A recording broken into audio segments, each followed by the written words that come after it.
Bueno, buenos días a todos. Gracias por estar aquí. Otro año más. Como decía mi compañero, pues vamos a ver un poco comunicaciones secretas, redes stay behind, ¿vale? Bueno, ¿quién soy yo? Yo soy David Marugán, para quien no me conozca, consultor de seguridad en una empresa que se llama Cuntia, instructor de CH, radio trastornado desde que era muy pequeño y algunas cosas más. Además, no me dan alergia a las ondas, ni llevo un cucurucho de papel de plata ni nada en la cabeza. Colecciono chatarras.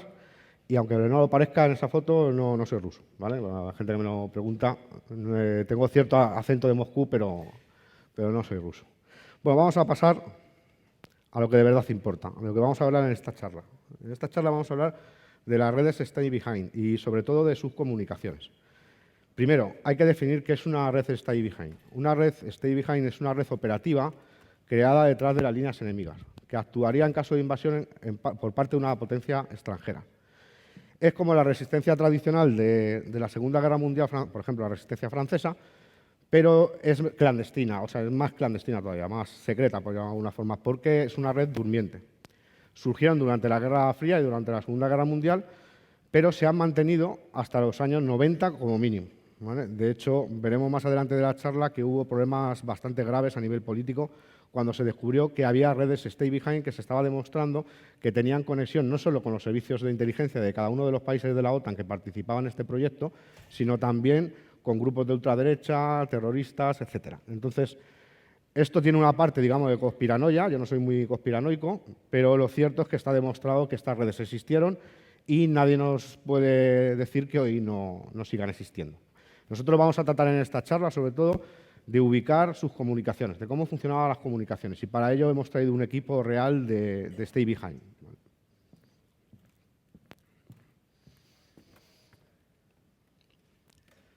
¿Cuál es la Stay Behind más famosa? La Stay Behind más famosa fue la red Gladio, ¿vale?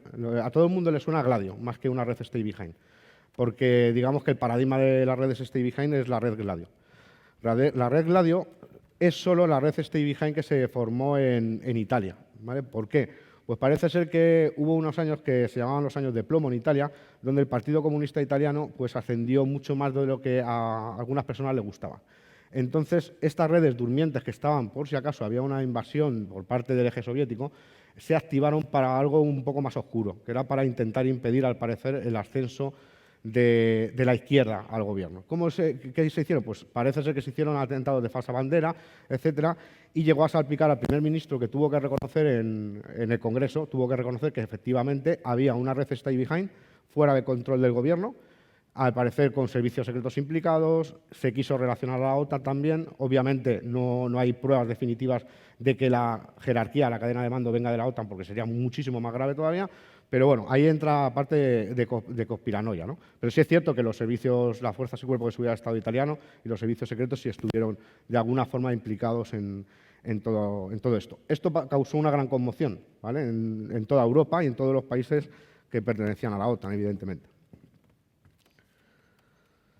¿Qué tipo de atentados se le atribuyen a Gladio? A Gladio se le atribuye de todo, ¿vale? Pero así de los más conocidos fue el de Bolonia, con 85 fallecidos, y el de Oktoberfest. Lo que se hacía normalmente, lo que se pretendía con estas acciones, al parecer, era inculpar a las brigadas rojas, inculpar a anarquistas o lo que sea, para aprovechar el daño reputacional, digamos, y que la izquierda perdiera votos, ¿vale? Esa era, parece ser que la principal función. Aparte de este tipo de atentados de falsa bandera, o supuestamente de falsa bandera, a Gladio se le atribuye de todo, o sea, se le atribuye hasta el 11S. O sea, parece, esto ya forma parte un poco de la conspiración.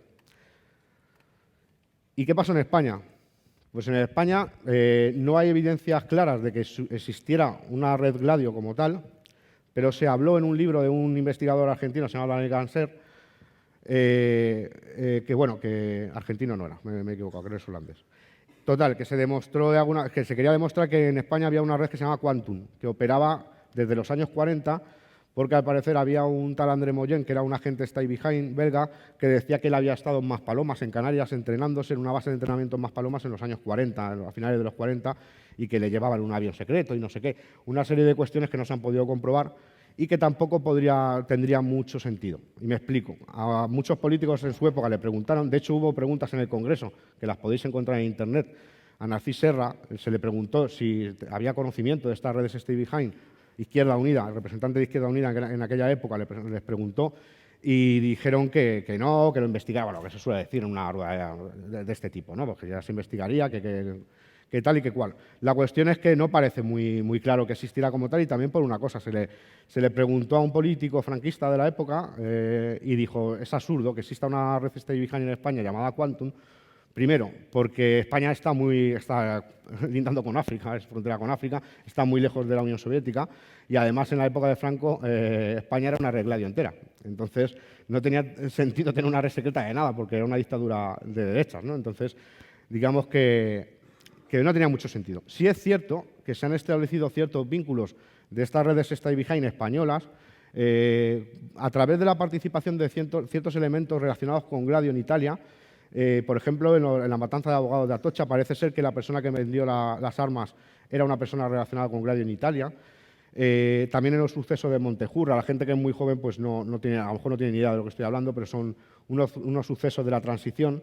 La transición española estuvo marcada por una época muy convulsa y bueno, pues la extrema derecha, AAA y ciertas organizaciones italianas y españolas también, pues intentaron hacer presión para que no se legalizara el Partido Comunista, etcétera, y a través de este tipo de atentados pues querían generar esa convulsión, ¿vale?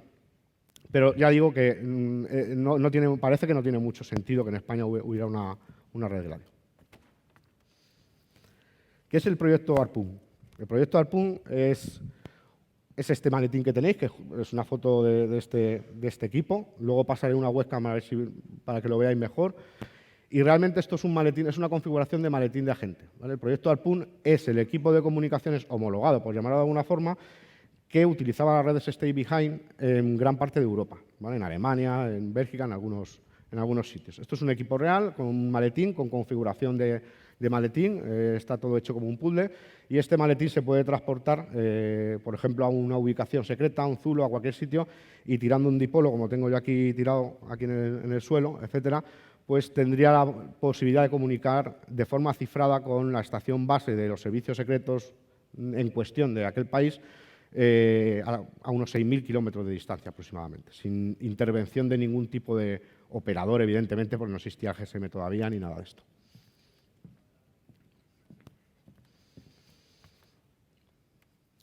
¿Y qué tiene que tener un equipo Stay Behind para que sea Stay Behind, para que funcione en redes Stay Behind? Tiene que estar muy preparado para entornos hostiles, porque daos cuenta que estas redes a veces eran durmientes, es decir, eran gente civiles. De hecho, lo recomendable es que fueran civiles, o sea, que no fueran expertos en radio militares, sino personas que pasaban desapercibidas, porque no tenían especiales conocimientos ni relaciones con las fuerzas y cuerpos de seguridad del Estado, y eran entrenados a manipular estos equipos de forma breve, o sea, no eran expertos. Entonces, tienen que ser sencillos relativamente, muy resistentes, porque a lo mejor estaban en un zulo o estaban en un sitio enterrados o en cualquier sitio. No deberían de ser muy difíciles de manejar, aunque en realidad este equipo hay que formarse en él para poder manejarlo. De hecho, yo mientras hablo, está mi compañero Fernando, que no le he presentado, soy un maleducado, que cuando no está en la cárcel de Extremera me ayuda con esto y bueno, pues hoy le han dado permiso. Entonces, tiene que estar manipulándola porque es muy complicado. Yo no podría dar la charla y estar probando lo que está haciendo porque tenemos que montar aquí un tiberio de copón, ¿vale? Entonces, es relativamente fácil. Deben de estar protegidas contra manipulación. Hay un motor criptográfico que si intentamos quitar la protección que tiene, los elementos se funden y adiós. Entonces, investigaciones las justas, porque además conseguir un equipo completo de este tipo es muy complicado y costoso. Entonces, no hacer experimentos con gaseosa.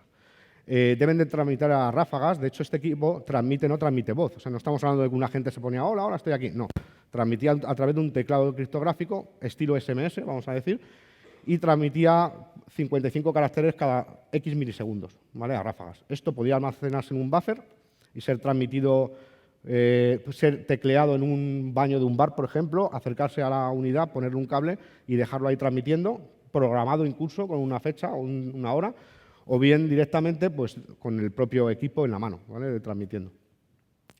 Y deben de usar un cifrado muy robusto de nivel militar. De hecho, esto en su época tenía la tipificación de Cosmic Secret. Era el secreto de la OTAN más alto, ¿vale? De hecho, hoy en día el cifrado, que es un Zerof, de OTAN no es muy público, ¿vale? No está publicado, que yo sepa.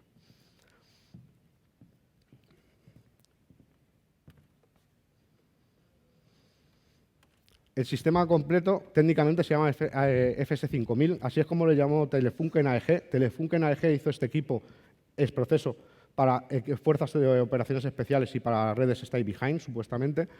Daniel Ganser también lo refleja en el libro, que se compraron incluso el dinero que costó, que más o menos al cambio en aquella época un equipo de estos podría ser un deportivo, ¿vale? Un Ferrari, el coste, ¿vale? De un equipo de este tipo. Ya digo que es muy avanzado incluso hoy es avanzado. En el año 85 esto era de ciencia ficción. Utiliza unos materiales que incluso hoy son punteros en cuanto a resistencia, etcétera. De hecho, pesa 27 kilos el maletín, solo 25 kilos aproximadamente. Está diseñado de forma modular para operaciones especiales, luego os explicaré por qué. Y es lo más parecido a una máquina Enigma de los 80. ¿Vale? Esto realmente es una máquina Enigma de los años 80. ¿Qué tal va, Fernando? ¿Le ha roto? ¿Ha explotado? Estás en ello, no lo explotes, ¿eh? Bueno, aquí tenemos el despiece de los elementos. Para quien no sepa de radio mucho, que no se preocupe, que lo voy a hacer muy light, ¿vale? Esto que parece tan complejo, en realidad es el teclado de control motor criptográfico, el receptor, que es lo que está operando ahí Fernando. Tiene 2 baterías, que podría funcionar de manera autónoma. Esto puede funcionar con casi cualquier voltaje, con baterías autónomas, con 220, 125, con casi cualquier cosa se puede enchufar. Tiene un cargador de baterías, un transformador, un acoplador automático de antena para que este dipolo, que es un hilo largo, que son hilos largos, se ajusten a la longitud magnética y pueda transmitir en casi cualquier banda de forma rápida, más o menos, ¿vale? Para explicarme un poco. Y bueno, estas son todo el despiece del equipo que se formaría el FS5000, o el equipo denominado en nombre código Arpón. Aquí lo veis más fácil. Todo esto estaba homologado, ¿vale? O sea, esto es exactamente lo que llevaba el equipo para todas las redes Stay Behind que compraran en el equipo, ¿vale? A Telefunken. Una caja de herramientas que lleva exactamente las herramientas que debe llevar ordenaditas, que nosotros lo tenemos aquí delante, ¿vale? Luego lo enseñaré con la cámara. El alimentador, la unidad de control con motor criptográfico, el receptor, las baterías, cargador de baterías, acoplador de antena, transmisor, una barra múltiple para ponerle diferentes configuraciones, un descargador para para renovar las baterías, una unidad de test para el motor criptográfico que también servía de carga ficticia para transmisiones sin antena, un cable de datos para conectar el teclado en caso de que quisiéramos conectarlo de forma extensible, y la configuración completa es la que veis a la izquierda, ¿vale? Ese sería el bloque funcional sin... Esto sería autónomo para poder transmitir a miles de kilómetros mensajes cifrados con un cifrado muy alto, nivel OTAN, desde cualquier punto, prácticamente de forma portátil. Portátil, todo lo que puede ser portátil en aquella época, evidentemente, porque estamos hablando del año 85. Este equipo pesaba 20 y tantos kilos. O sea, el agente era un tío que estaba cacha, porque yo llevo un carrito para llevar esto, ya estoy mayor, ¿eh? Entonces, bueno, esta es la maleta original, Samsonite, y la configuración Manpack, que es la que veis aquí, es una configuración diferente para fuerzas especiales y tal, que se puede llevar en un vehículo, etcétera, y bueno, pues luego hablaremos también un poco de qué es esto. Bueno, vamos a ver si podemos sacar una cámara para que veáis un poco, que no es coña, que está por aquí, ¿vale?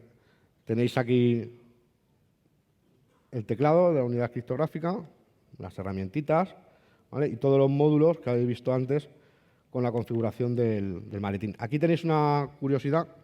Esto de aquí. Esto es una caja tal cual vendía Telefunken a los servicios de inteligencia que pudimos desprecintar nosotros. La ha traído mi amigo Ernesto, ¿vale? Está por aquí. Y esta es la caja tal cual venía. Nosotros rompimos los flejes y ahí estaba flejada desde hacía 30 años y funciona, que es la que está utilizando ahora Fernando, que se ve aquí, ¿vale?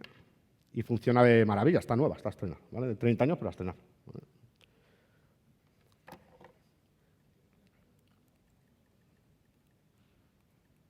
Vale. ¿Cómo funcionaba técnicamente? Ya digo que no quiero aburriros con datos muy técnicos.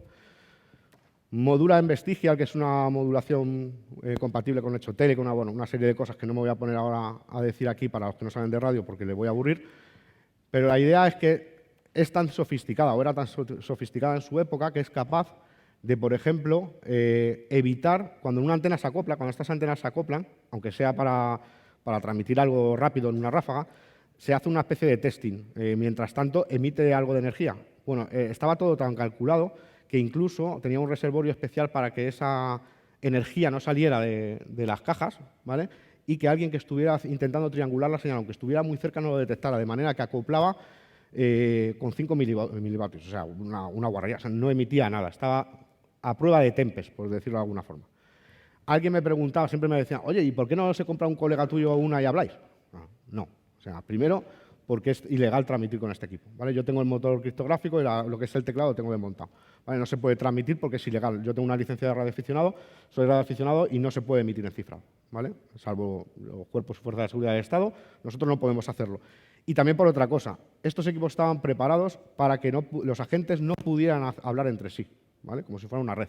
Los agentes entre sí estaban aislados. Solo podían hablar con una estación base. Aquí tenéis el modelo de transmisión donde el arpón, que es el FS5000, transmitía en vestigial y la estación base le daba un ACK que abría el audio para recibir, abría el ACK para poder recibir los mensajes cifrados, ¿vale? Es decir, que yo con dos clientes FS5000 no son compatibles a nivel de modulación.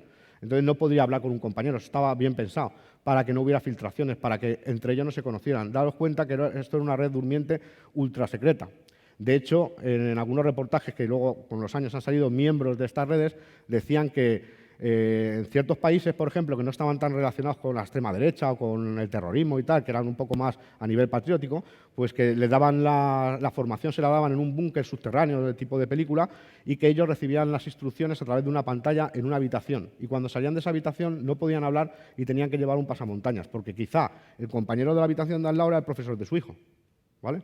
Entonces, a ellos no les interesaba para nada que entre ellos hablaran. En los servicios de inteligencia, en este caso, quien manejara los hilos, tenía que tener total control de sus esclavos, porque es un máster y son esclavos las estaciones FS5000, ¿vale? ¿Qué tal, Fernando?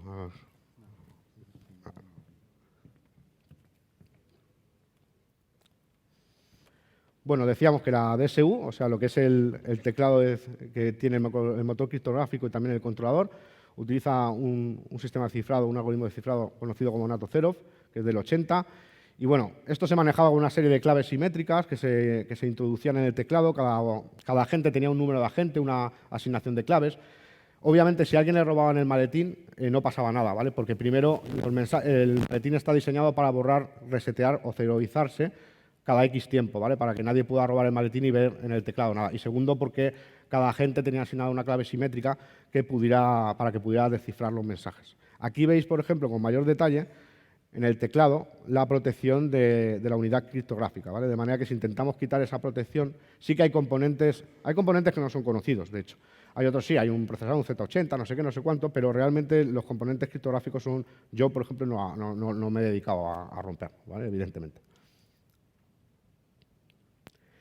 Y bueno, cuando se adquirió este equipo, aquí mi colega Fernando me echó una mano, porque aunque la apariencia del equipo la veis tal cual, está prácticamente nuevo, digo el que está en el maletín, por dentro las baterías estaban volcadas de ácido, o sea, tenían 30 años, evidentemente. Entonces, yo tenía dos opciones, o abrirlas en mi casa y que mi mujer pidiera el divorcio, al esparcir todo este ácido por la mantelería, o bien que Fernando, que tiene ahí un super taller de Batman, pues me ayudara a me echar un cable e intentar restaurar las baterías al estado original. Y eso es realmente lo que hicimos.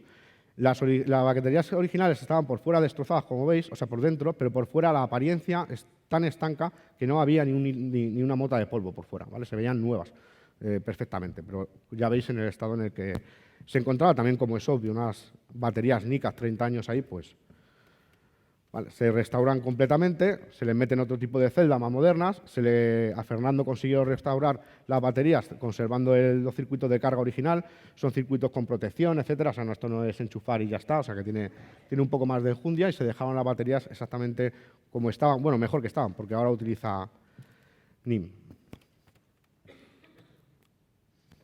Bueno, la idea era hacer una demo del módulo RX, evidentemente, porque hemos dicho que el módulo de transmisión es ilegal utilizarlo. Sospechamos que el enemigo nos ha detectado y que nos pisan los talones. Abandonamos la sucia pensión donde teníamos la arpón ahí escondida y tenemos que recibir en Morse unas claves de extracción para sacarnos de aquí, ¿no? De la zona de peligro en Morse. Realmente aquí tenemos un problema y es que, no sé si está Sony por aquí, lo tenemos en la frecuencia que estaba. Lo tengo en la frecuencia.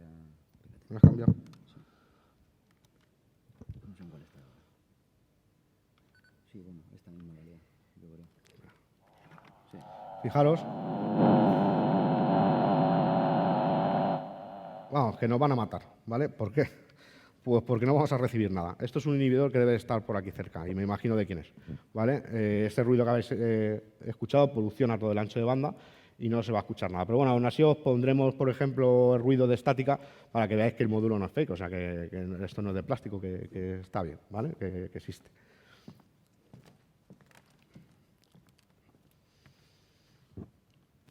Bueno, ahora Fernando, que fue el que se curró esto, tienes el ambiental por ahí para...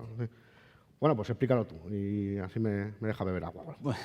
Pues en las primeras pruebas que quisimos simular, para comprobar que funcionaba el equipo y no habían engañado aquí al amigo David, tuvimos que ponernos en la piel un poco de la gente y arrancarlo con lo que teníamos a mano, porque esto no hay componentes diseñados para este aparato que puedas comprar o una garantía a la que puedas llamar para pedir los esquemas. Llamar a Gladio y decirle, Gladio, ¿el servicio sí, dígame. Manual. Entonces, aparte de que es muy especialita, porque las medidas que tiene, los conectores que tiene y tal, no son genéricos, ¿vale? No son... lo que veis no es un jack, es un mini jack, pero es un poquito más pequeño que un mini jack, por lo tanto no entra igual. El conector lateral tampoco es un DP39 normal. Total, que tuvimos que diseñar todos los conectores y, bueno, entre ellos lo más curioso, lo del tornillo de la antena. ¿Por qué un tornillo? Un tornillo del 8, porque es lo que nos permite accionar el circuito que abre la antena y nos permite recibir la señal. Luego lo demás, pues normal, un auricular, lógicamente, metro de cable coaxial, 10 metros de cable de corriente para hacer el dipolo, que estáis viendo aquí tirado en el suelo, que no nos va a valer para mucho, pero bueno. 2 clemas de electricista para conectar los cables, 2 conectores de Arduino para la alimentación, que siempre va de lujo, y las pinzas de cocodrilo, que en este caso eran opcionales, se puede sujetar con un trozo de cinta aislante, no pasa nada. Bueno, está la parte de la restauración avanzada. Este equipo venía preparado para que no se pudiera usar de forma independiente al resto del equipo, ¿vale? El receptor no se puede usar de forma independiente del equipo para recibir porque lleva los interruptores de encendido puenteados. Entonces, lo primero que hubo que hacer, lógicamente, desmontar el equipo para comprobar que todo estaba correcto, que ningún componente estaba mal, que no teníamos peligro de quemar una placa que no íbamos a poder volver a arreglar, obviamente. Y, bueno, una vez hecho eso, pues quitar los puentes y poder empezar con la recepción, claro, con las pruebas. Diseñamos también varias opciones de alimentación, todas las que vimos. Lo de color rosa fue idea suya. Quería que lo dejase en rosa, lo tuve que pintar de gris, guerra fría. Bueno, pues nada, pues podéis ver a la derecha el cable de Arduino, de lo que os hablábamos antes, y diferentes opciones de alimentación que había por internet y que habíamos más o menos supuesto que podrían funcionar. Y, bueno, lo que se ve en la pantalla a la izquierda, veis todos los accesorios que diseñamos, las carcasas en 3D, los conectores artesanales, porque, como decíamos, no existe nada para este equipo. Y a la derecha, bueno, pues la forma más rudimentaria de conectar una antena a un conector. Vale. Bueno, pues como ha dicho Fernando, se hizo toda la restauración, que parezca una cosa sencilla. Ya digo que esto es un dolor de cabeza, sobre todo dados cuenta que este equipo pues, se adquiere a ciegas, evidentemente. Entonces, si el equipo está fastidiado, la verdad que has hecho un pan con dos hostias, como se suele decir. Entonces, es muy urgente probarlo. Luego ya mejoramos un poco algunos aspectos, pero en el momento Fernando me ayudó para poder hacer todo esto y salir de dudas y ver si realmente el equipo era un equipo funcional de verdad o no lo era, y lo era, evidentemente. Y, de hecho, conseguimos decodificar modos digitales públicos, tipo JT65, FT8, o sea, cualquier señal que le mandábamos a la tarjeta de sonido y que éramos luego capaces de descifrar o decodificar, mejor dicho, con su software correspondiente.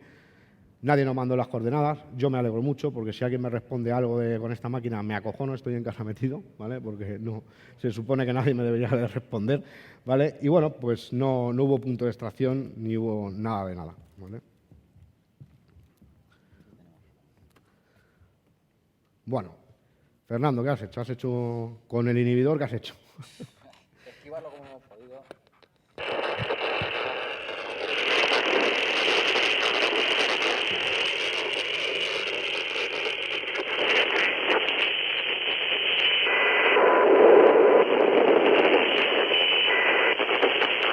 Vale, se escucha unas vocecillas muy lejanas, ¿vale?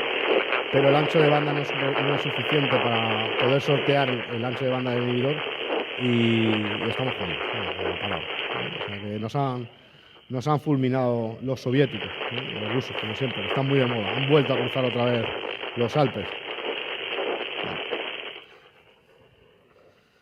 Pero no, suena, no es fake. ¿Vale? Hay algunos vídeos en internet, si no sé, mi cuenta Radio Hacking en Twitter y Fernando tiene otra que sea 4FSV. Y bueno, ahí en su día colgamos diferentes grabaciones de emisoras.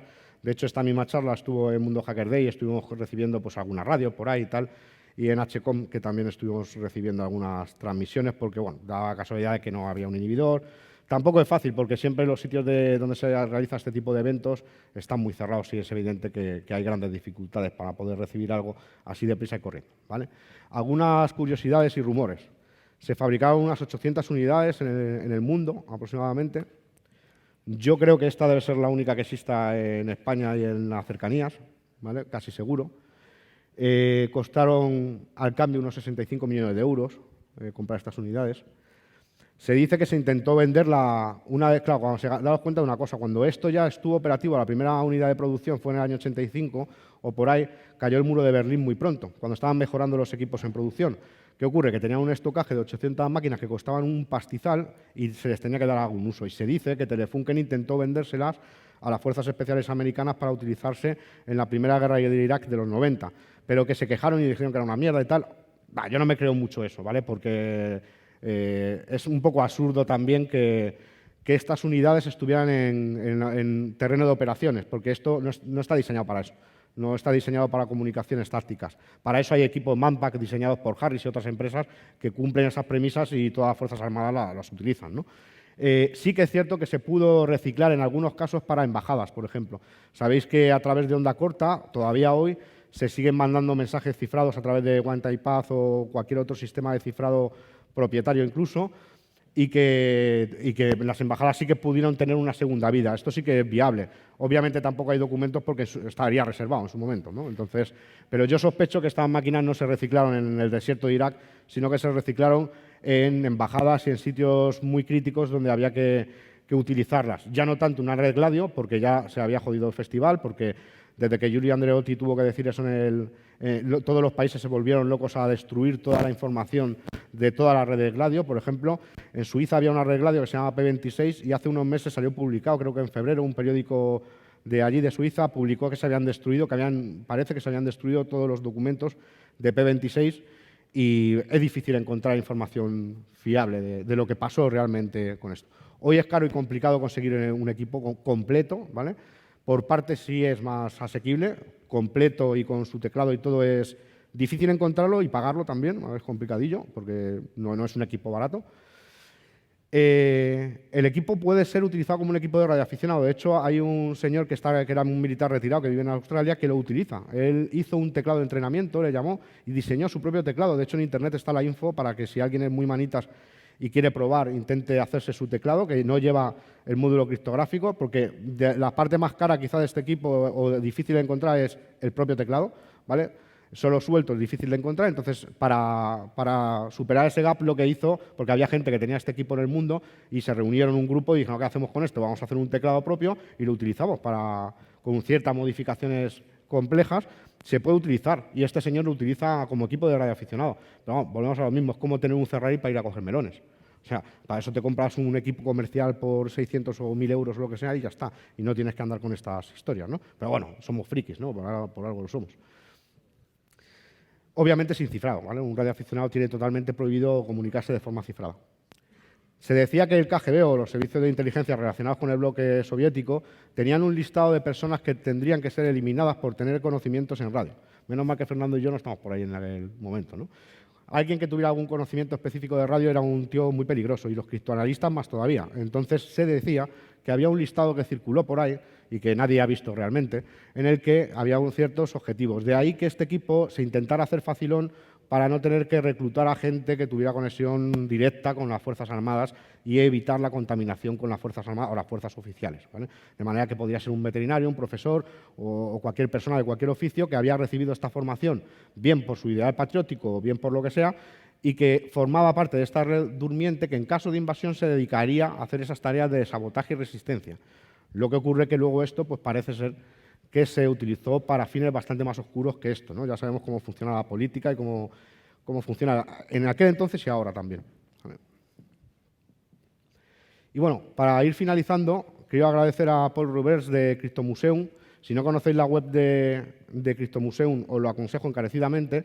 Tienen centenares de equipos con esquemas, fotos de gran calidad, etcétera, de equipos criptográficos de todas las épocas y con esquemas y descripciones técnicas que son únicas, ¿vale? Que no podéis encontrar en ninguna otra página.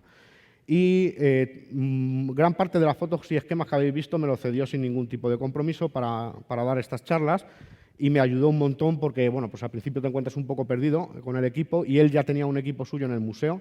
Tiene un museo que no se puede visitar al público, pero es un museo privado que él tiene y de vez en cuando hace unas exposiciones muy chulas, ¿vale? De comunicaciones secretas. Y bueno, pues me ayudó bastante en tema de voltajes. Es un equipo muy especial. Si no tiene un voltaje específico, no arranca el PLL y no funciona. O sea, es un equipo que se ve por fuera muy sencillo, pero es bastante complejo, ¿no? Y por su gran ayuda, ¿no? Con todo esto. A Soy del Bierzo, a mi amigo Soy del Bierzo, por su apoyo humano y espiritual, ¿vale? Que no puedo decir por qué, no puedo contar por qué, pero me ayudó bastante y la verdad que gente como él pues, nos hace falta tanto en el mundo virtual en el que vivimos como en el mundo real. Y bueno, claro, cómo no, a Fernando, que si alguien tiene que merecer los aplausos de esta charla es él, y además sé que esta foto para él hoy le importa mucho, no voy a decir tampoco por qué.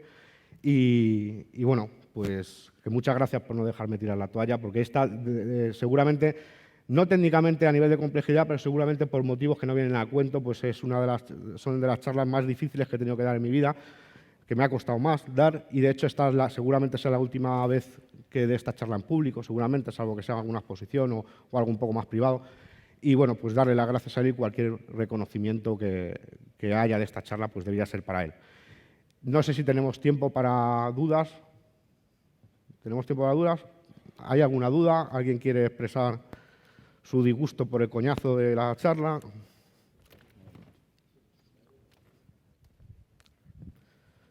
¿Dudas?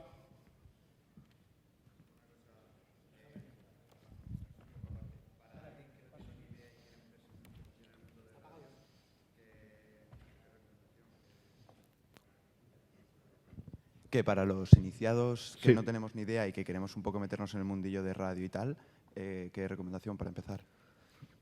Pues la recomendación es escuchar la radio, ¿vale? Y puede parecer una gilipollez, pero no lo es. Yo conozco gente que, por ejemplo, sabe de modular modos digitales de Tetra, por ejemplo, de MR, y tú le dices con ese Sony que tengo ahí arriba que coja Radio Nacional de España, no sabe, ¿vale? Es tener la base de radio, escuchar primero la radio, una radio pequeñita, tipo Sony, de esta, para empezar a trastear. Tienes SDRs, por ejemplo, muy baratos, por 25 euros, que ya tiene una calidad aceptable, ¿vale? Y ver qué te gusta, porque tienes que probar. Por ejemplo, lo que estamos viendo aquí es onda corta, no lo he dicho, pero esto va de 0 a 29 MHz, es onda corta, a muy larga distancia. En onda corta, por ejemplo, por el rebote ionosférico y tal, se pueden recibir estaciones de todo el mundo. Hace poco puse en Twitter, por ejemplo, una recepción de Nueva Zelanda, de un montón de países que algunas veces pues, ni siquiera sabías que existían, es curioso, ¿no? Y otra cosa es VHF con un SDR, que es el típico de ver los avioncitos, de otro tipo de comunicaciones, etcétera. Tienes que probar al principio con cosas baratas para ver qué es lo que más te tira. Yo reconozco que los modos digitales los he probado todos y estoy involucionando, es decir, estoy yéndome ya, solo me falta comprar una radio de galena porque cada vez me hago más viejo y me gusta más lo antiguo, que debe ser esto, ¿no? Y tienes desde modos digitales hasta estaciones Radio Rumanía Internacional, lo que sea, tienes que comprarte una radio, escuchar la radio, saber cómo funciona, leer y leer para ver cómo funciona la radio desde su base y lo que más te guste, por ejemplo, pues especializarte. A mí la parte que más me gusta de toda la radio es el análisis de señales en onda corta, que es una disciplina muy específica en la que hay 4 o 5 frikis como yo y que compartimos conocimientos, por ejemplo, para analizar no tanto el contenido de la señal, que mucha gente que dice yo quiero escuchar a la policía, Es como, yo quiero el Facebook de mi novia, todo esto. Pues bueno, la pregunta que me hacen a mí es, ¿cómo se escucha la policía? Pues, bueno, eso sobra, ¿no? A mí lo que me interesa es cómo funciona la señal, cómo está diseñada, qué tramas tiene, si tiene sincronía, cuál es su tamaño. Es una de las disciplinas, como por ejemplo el forense puede ser en informática, ¿no? Pues a mí me gusta la forénsica de las señales, por llamarlo de alguna forma. Es probar y ver qué te gusta, y profundizar y estudiar. ¿Algo más? ¿Alguna pregunta? Pues Bueno, nada. pues un Sí. aplauso, ¿no? para estos ponentes. Gracias.